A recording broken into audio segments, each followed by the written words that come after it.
Thanks for coming to the Men of the Prize podcast. I am blessed to have my friend, my boy. I will refer to him once as Charles Booker, but that's it. He shall be referred to as Booker from here on in. What's going on, sir? How are you? I am good, man. How about yourself? I'm well. Thank you for giving me some time and talking to me about this. I appreciate it. For It's sure. good to do. It's good to have a brother on here. We can chop it up and open up a little bit and find our inner man and talk about some stuff. So let's get up in this. Before we get started, just a reminder: if you are a new listener or a new watcher, I am an expert in really one thing, and that is being me.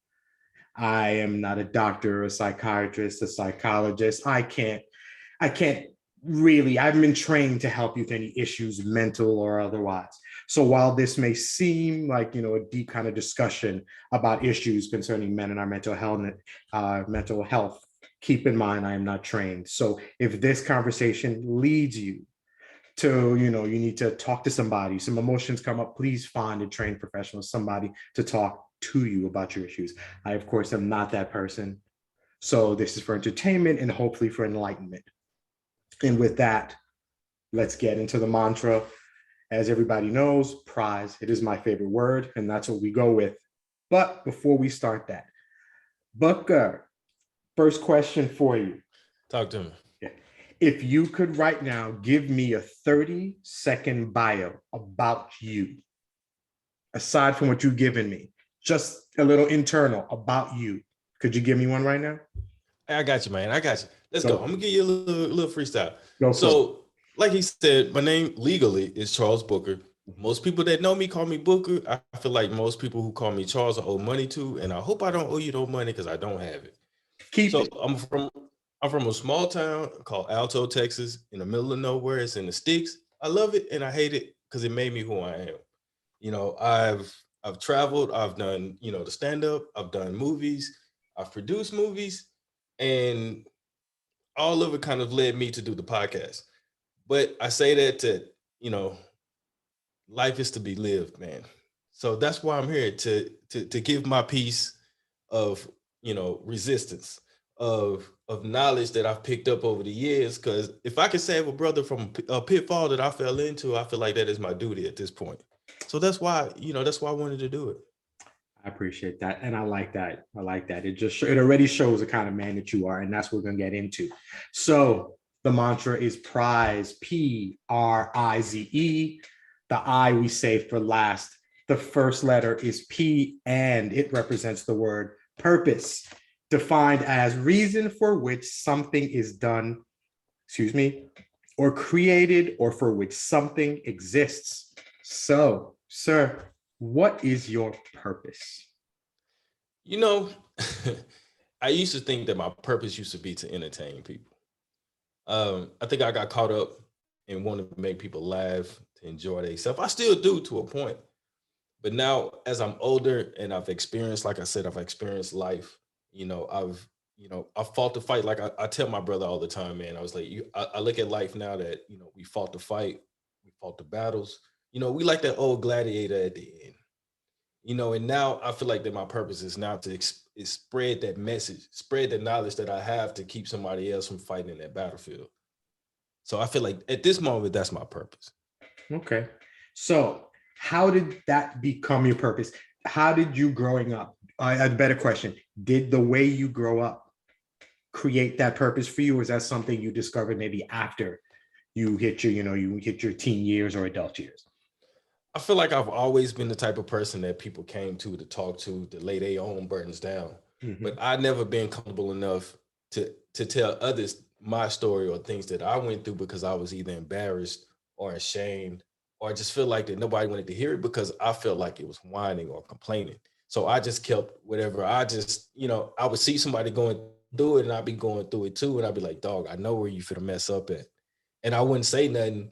And then they would fall and they would look at me for help. And I'd be like, yeah, bro, I seen it. And then they'd be like, dog, you should have told me.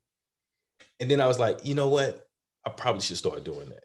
And that kind of led me because I feel like nobody in my life really, I ain't gonna say that they didn't help me, but I feel like that they helped me with the information that they had at the time, which may have been also invalid information.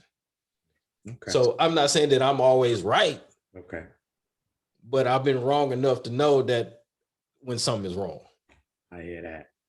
So you kind of fell into the trap that I think a lot of us men fall into, in that we don't feel like we can tell anyone our struggles or what was going on in life. We're sitting here, we going through all this stuff, and there's nobody to release to relate to.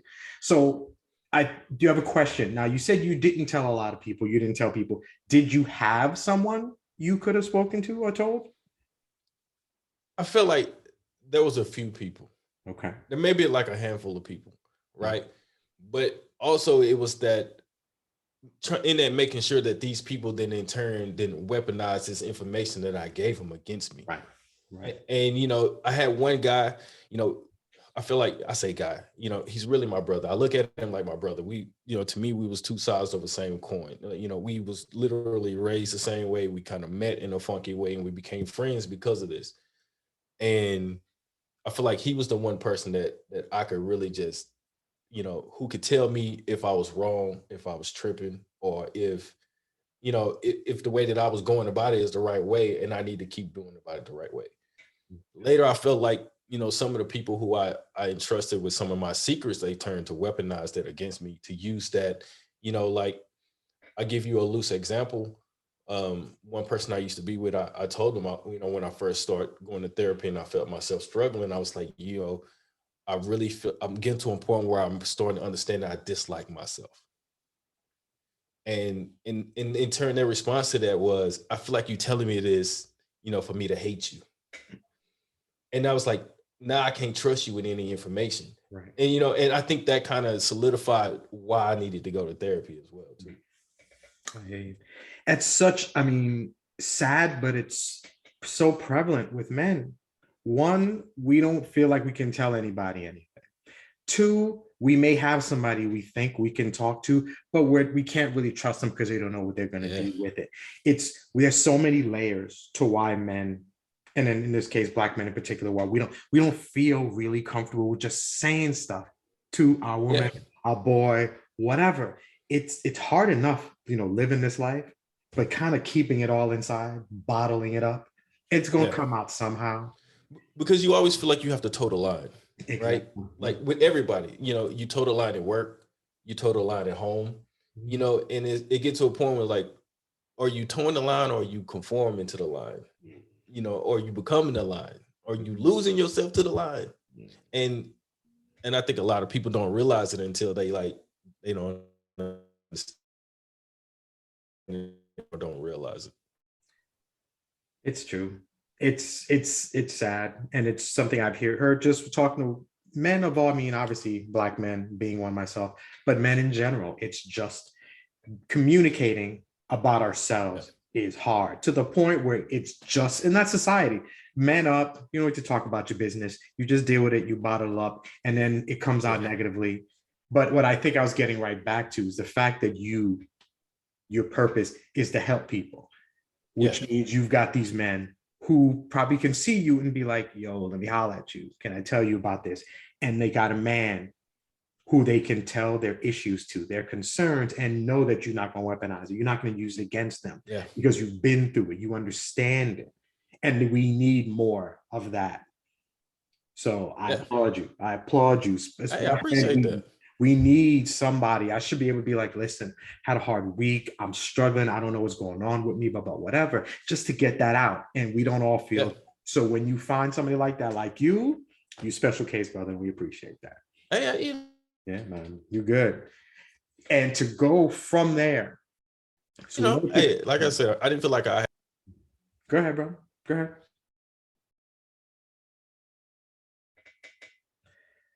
So what I'll say is, just randomly call and just, hey man, let me holler at you. And I'll be like, hey, just shoot it to me straight. Like, you ain't gotta try to make yourself sound one way, or, cause I can hear the bull. Right. I call him, I'll be like, say, dog, that don't add up. That ain't two.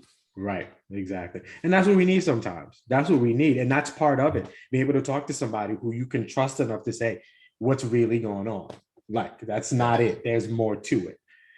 But I think to continue that. So you were the kind of guy that other men. I think when I hear you, I feel like you're a man's man. You like that dude that your man can talk to, that you can talk to.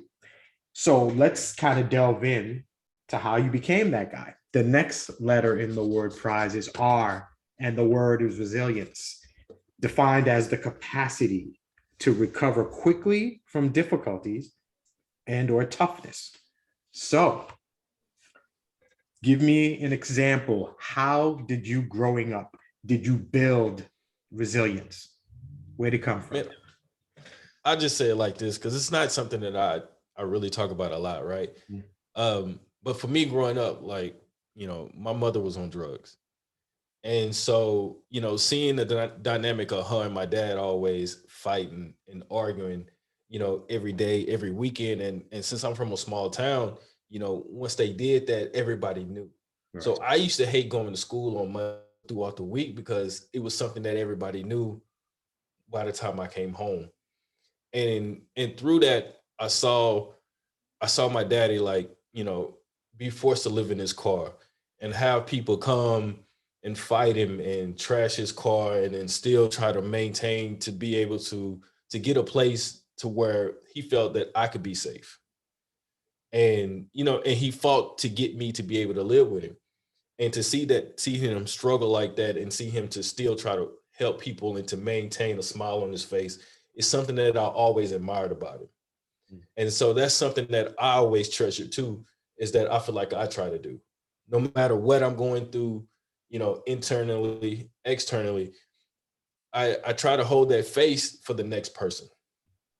Because I want that, the next person may need to see a strong face. If I can just come up and I can talk to him, no matter what I'm going through, I feel like that is my duty. And the people that know me, they know, the people know when I'm struggling the most, I kind of retreat. Right. And so they come and fish me out because they know I would do the same for them. And that's something that I learned from my daddy. That's good. Sure. That's good.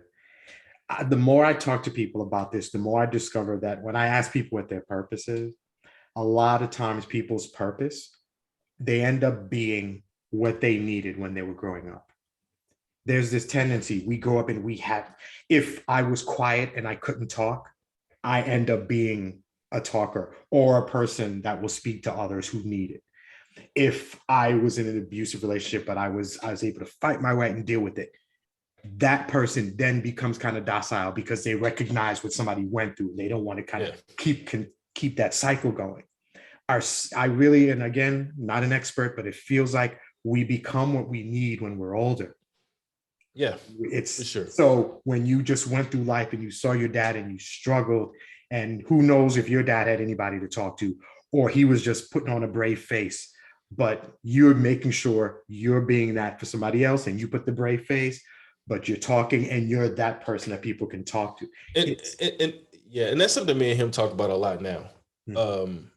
Is him putting on that face for me. Mm-hmm. And then, knowing that I put on that face for him, and I've went through, a lot of some of the similar things that he did. And now that like I said, I went through therapy, mm-hmm. and now I'm kind of, I ain't gonna say a different person, but I'm a little different than what I used to. Right. And, and now he feels comfortable enough to come and have those hard conversations with me about his own personal life. So, just like, I feel like he gave to me, now I'm in a position and I'm in a point in my life to where I can also give back to him. That's good. That's so good. That's so good. It's men, we just need to talk. And sometimes it doesn't happen when it needs to, but it eventually happens when it has to. And the fact it's going to spill out. Yeah, exactly. It's going to come out. And the fact that you guys can talk about it now, you two are grown men, and I get it. I mean, you're out of that particular situation, so you're not living in it, but at least you two men can talk about what happened and dealing with it. And that's a beautiful thing. It's crazy, man, because, we have an interpretation of how things go, but you never understand like the perception from other people. You may think that you may be a champion of a cause, you know what I mean? But to somebody else, you may be the villain of the story. Oh, yes. So it's also good to kind of take all that information in, whether the good, the bad, or the ugly, to kind of evaluate. That's kind of what I learned. Like sometimes I have to come back and reevaluate myself. And am I taking the correct approach? Self-respect. Yeah. Times you got to look back at yourself and like, I messed this up. I didn't do this right. But the fact that you can do it is a step.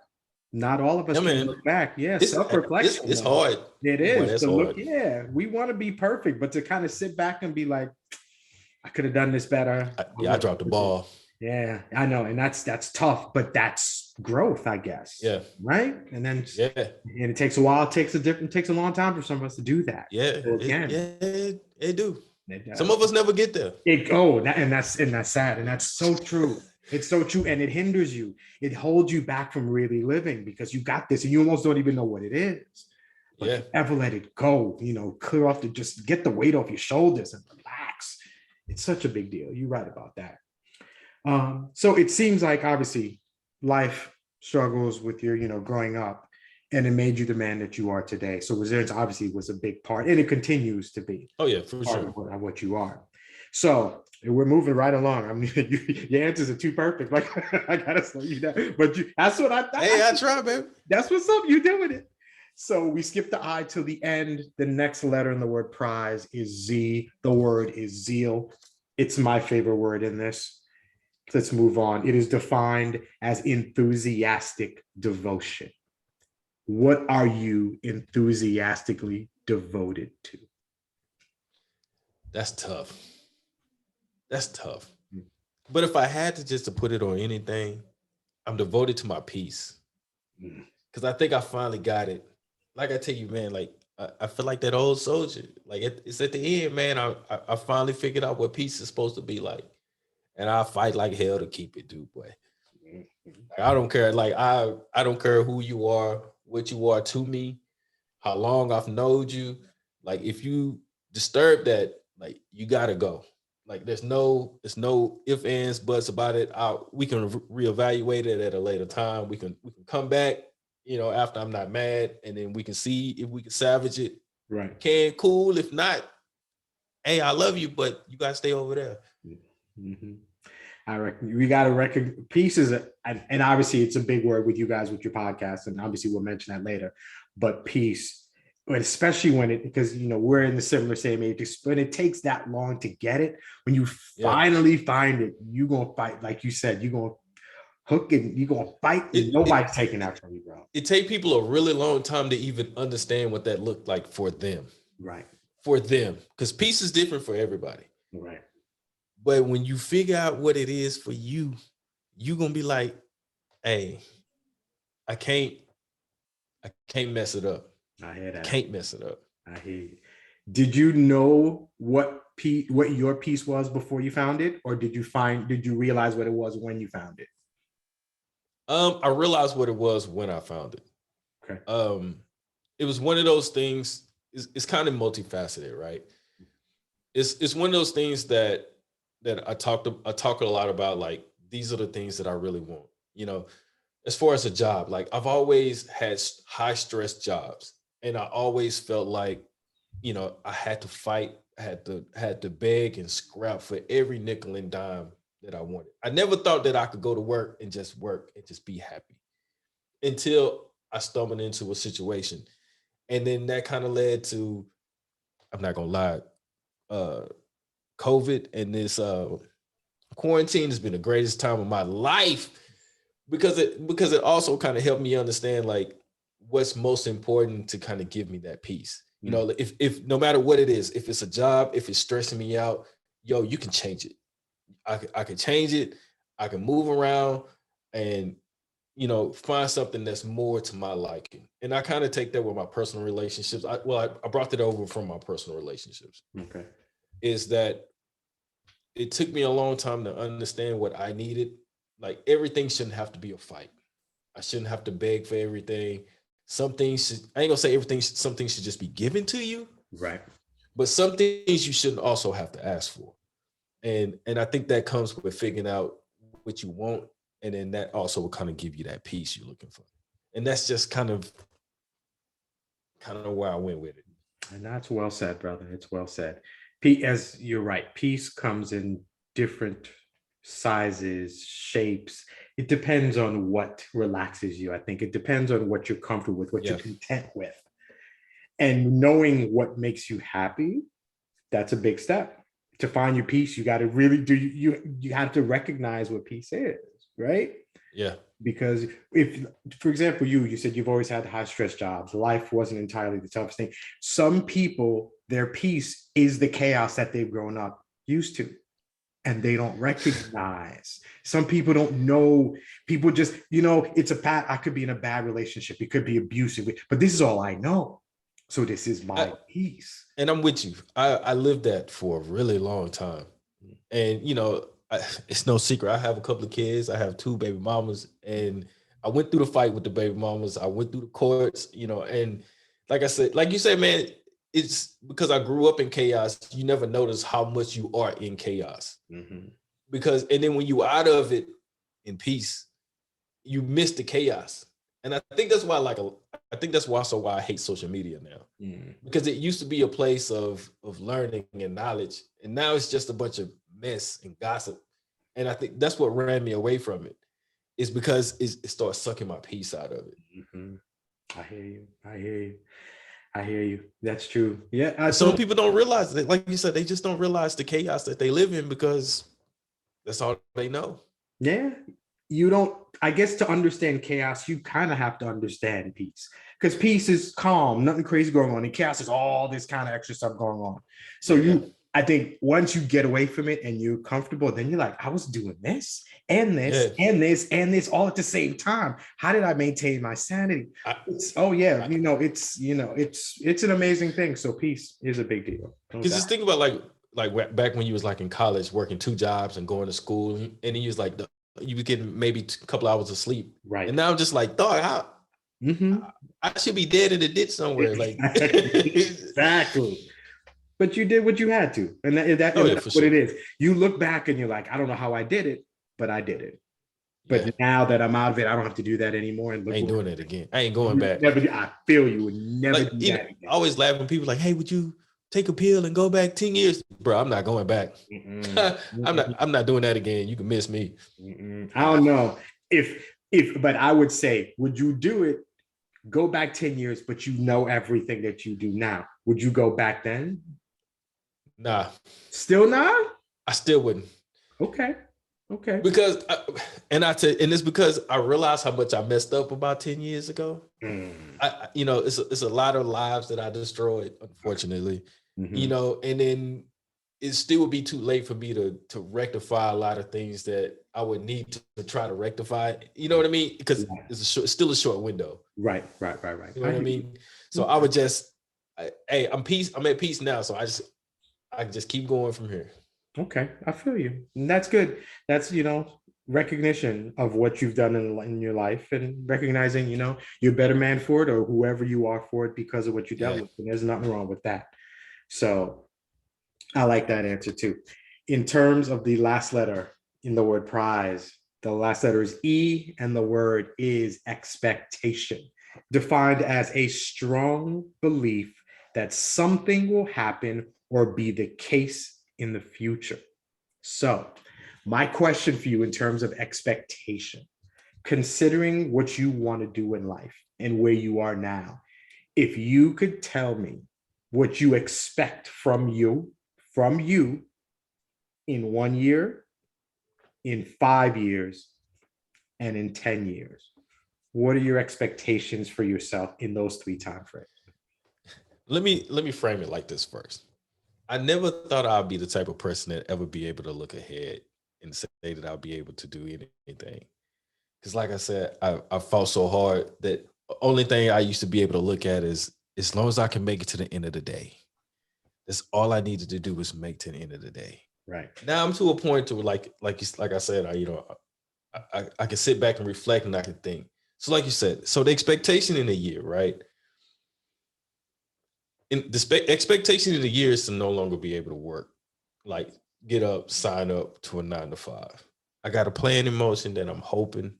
I ain't gonna say I'm throwing all my eggs into it, but there's a lot of eggs in there. Okay. And I'm hoping it'll set me on a path to kind of set me free. I'm ready to travel, man. Like I'm tired of being chained down to a desk. I've never liked it. Right. Okay. So the next was in 5 years. 5 years. Okay. So the expectation is I'm done working. That's the expectation. I'm done. Right. And I'll be getting married here in October. Okay. So I want us to be able to continue to enjoy each other like day in and day out without the stress and the drama and the overhead of the mundane every day. Okay. Right. Okay. And in the 10-year, man, I don't know. That's too far. I know, it's deep. That's too far. That's too far. I mean, 10, I ain't gonna date myself on this thing. It's cool. Yeah, man. I expect to be kicked up somewhere well in 10. That's what's up. That's what's up. Because I think for you within 1 year, you kind of hit what I think people might reach for in 10 years. In 10 years, a lot of people want to be done working, maybe retired and traveling and stuff, but you want to hit that. You're trying to get there quick. Yeah, I'm trying to get there quick. I'm spoiled, man.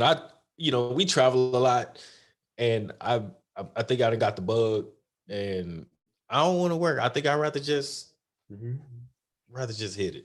There's so much of the world to see, man. There's so much. And you don't know how long you're gonna be on this thing, man. That's true. And I learned that from my mother passing, man. Like, my mother passed 67, and that's young. Yeah. I don't even know. I'm wrong. She was 57 when she passed. Oh, that's really young. So that's why I'm like, I think that kind of accelerated me a little bit. Like, hey, you just don't know. Right. So I have no time left to play, and I gotta start enjoying it. I feel you. I'm saying I hope in 1 year you are even more relaxed than you are now, chilling back, Henny in one hand, your girl in the other, in another country, chilling, enjoying life, comfortable. But even that's what I'm trying to do, man. That's what I say. But even if you're not there in a year, you're still on the path. Because we never know. Life he's going to throw some stuff at us. And sometimes it's going to take, instead of a year, it takes you 16 months to get there, or 2 years. You never know. As long as I get there. As long as you get there. But it's always good to have a plan. And that question came up to me because I've never been good at planning. So I kind of wanted to get that feel from other people. Like, what did they come up with? So maybe I could get a little of that from people. But I'm more on your path. Yeah. Like I said, I'm with you. Like, I've never been good at planning. Right. I look at planning to a detriment. Like, when I plan, I know it's going to go bad because I planned it. Like, I expect it to go bad because I planned it. Don't say that. No, trust me. Like, everybody that knows me, they know, like, hey, even let's say for Christmas and birthdays, right? Like, I'm not a planner. I'm not for the plan to sneak around. And you got to tell me what you want. I go get it. I don't care. I'm not, because once I plan, the kitchen sink is coming. Everything is just gonna be bad. I like that. Well, I think this was a quick but pretty informative conversation. And what I took from it is, your purpose was who you needed when you were growing up. Because of the life that you led or dealt with, you are an even better man and a supportive one for other people growing up. And not even growing up, just living. And to a degree growing up, because we're all still growing up, right? No matter what. Always. You're right. And more importantly, I want to see you in 5 years. I want to see you chilling. I want to see you relaxed, gray hairs, bald, and just relaxed. Like them old dudes who worked, and you can tell that they worked, they're paid, and they don't have a care in the world. See, I want to be like sweatpants paid. Like, when you see them people that be like, you be like, hey, he dressed kind of weird. Like, either he got money or he just don't care about himself. That's how rich I want to be. But those people who don't care usually have money and don't care what anybody thinks anyway. Yeah, I'm gonna dress how I want to. I worked. I wore a suit for 40 years. I'm gonna wear sweatpants the rest of my life. Yeah. I'm not saying I'm gonna dress like Kanye or nothing like that, but but you should be able to afford his clothes. That's what you want. Yeah, if I wanted it. I mean, I'm not saying I'm gonna spend $400 on a t-shirt like they be doing. No. But I just be comfortable. You know, I just want to be comfortable. Exactly. And that, I think, is the thing. I think we all want to be comfortable, and being comfortable means comfortable with ourselves. So that's what I get from you, that you are comfortable with yourself, you're comfortable with your situation, you're comfortable with whatever comes your way, that you can handle it. And that includes your friends and your people around you who, if they need help, you can help them handle the situation. So you are the prototypical friend that I think we all of us men need. And I'm glad. That's right, man. I'm glad I ain't giving them any money, but I mean, I'll help them though. I'll talk to you all day, but I ain't giving you no money. You don't give money, but you give support, and there's value in support. So it doesn't have to be monetary, but there's definitely value in what you can bring to a man. And I don't write people in jail. That's a hard rule too. Like if you go to jail, I'll holler at you when you come out. Okay. That's your truth, brother. That's your truth. Hey, we have to have boundaries of things we're willing to do or not do, and that's fine. But I think with you, your mission is to keep people out of jail anyway. So. Oh yeah, for sure. Talk to them and keep them outside. Don't let them go in. We don't want that. We want them out in the world so they can succeed. So I'm glad I got to talk to you about that. So thank you for being the prize. And now tell the people where they can find you. Social media, podcasts, whatever's going on. Where can they find Mr. Booker? So you can find me always at www.jayeandhatah.com. That's my spiel, man. It just comes natural off the tongue. Mm-hmm. So I'm a co-host of the Jaye and Hatah. It might be changing, man. I don't know yet. Yeah. I've been thinking about it. I've been mulling it over. Okay. I don't know, man. You know, I write and produce movies sometimes. I got something coming in the pipeline. Okay. On that. So me and you, hey, I gotta get with you on that too. That's what's up. Because I need somebody to write, man. And I think so I might need you to. We'll talk. Whatever you need. And then I travel, man. Like I primarily travel. But like I said, that's what we do on the podcast. We talk about the mental health, we talk about traveling, we talk about entertainment. We just kind of like talk about life from our perspective. We both kind of grew up in different circumstances, and we feel like because of that, we've kind of both went to therapy, and we've kind of put our life on a different path than what we both envisioned, that it gives our podcast something unique, something different that most people don't have, is that you coming from two people who used to be really ratchet and, and just, rough around the corners to, being well polished and now to the point to where we can reach out and help other people. So you can find me on Instagram at Lord Hatah, Lord.Hatah. That's me. You'll find me all day. You can find the podcast on Apple Music and Spotify and everywhere you can find your podcast. But hey, if you just want to holler at me, just want to talk, hey, you can just reach me, man. I'm pretty free most days. I ain't gonna say that. I work. Careful. But if you holler at me, I'll probably respond. That's what's up. So that's it, man. That's cool. I love your podcast. I love the chemistry that you and Jay have. Listening to you guys, I'm so comfortable listening to you guys. I'm like, I'm in your living room and you guys are just talking. I think it's enjoyable. And I hear the peace and from the beginning, even before I knew that was what that meant for you, peace, it's just you and your girl and you're talking. And it's just a real calm, we just talking. We don't always agree with stuff, but even when you don't, it's not even that serious. It's never that serious, man.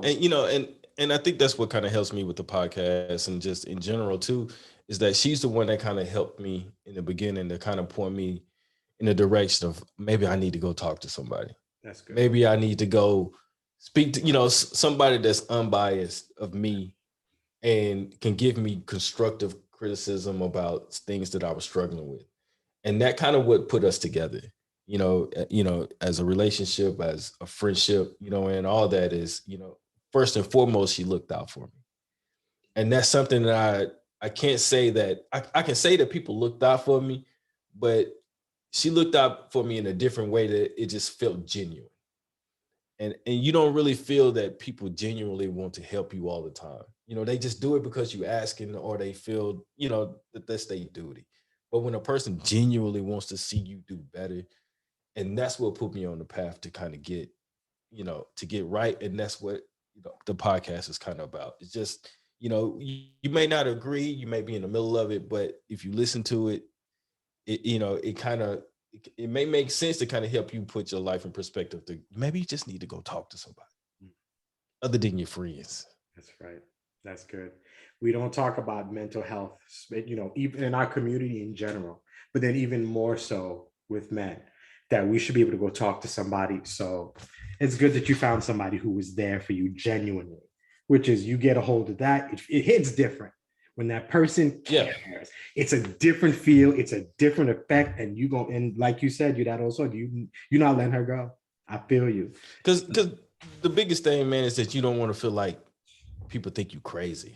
Right. You know, that when people hear you go to therapy, they're like, oh, you go to a shrink, so they put you in a padded room and they lock you up type things. Exactly. No, that's not what it's about, man. Mm-hmm. And that's just because we don't know. You don't have to be crazy to go to therapy. Truthfully, if you don't go, you may have a better chance of being crazy than, you know, they're going to seriously understanding. I mean, release. It seems like a minor detail, but it's important. We got to know. It's hard living in I probably never cried as much as I have in my entire life when I went to therapy. You know, it was like you sitting there and I'm talking, and you just like, nah, man, I'm tough. Then when you get in the car, you be like, dog, I didn't know I felt like that. You know what I mean? And then you be like, I need to go take a nap. I can shake this off. That's good, brother. I appreciate that. And with that, I'm going to end with, I love a good quote. And I know you. So when I do these episodes, I look for quotes ahead of time that I hope kind of relates. So I feel like it kind of does, because it's more of what I know about you in terms of, you know, getting married and such. So I saw this quote. I'm like, I think this works. So the quote is, I really don't think life is about the I could have been. Life is only about the I tried to do. I don't mind the failure, but I can't imagine that I'd forgive myself if I didn't try. That's a quote by Nikki Giovanni. I feel like I read that. I'm like, I was looking for like, because I know I was going to talk to you. And I'm like, we were talking like, when you going to make that move, when you going to drop to the knee, you got to do it. You just got, and if you never did it, you're like, how come I didn't? So I felt like that hit, that resonated with you. And that fits. And I'm glad. I'm glad. So again, the pleasure was mine getting to speak with you. I feel more peaceful just being able to release and hear you and see how strong of a man you are and how many men you're helping on the outside. So thanks for being that good friend for I appreciate it. And for all the others. Thank you very much for listening or watching the Men on the P.R.I.Z.E. podcast, where your inner monologue is revealed. Have a great day.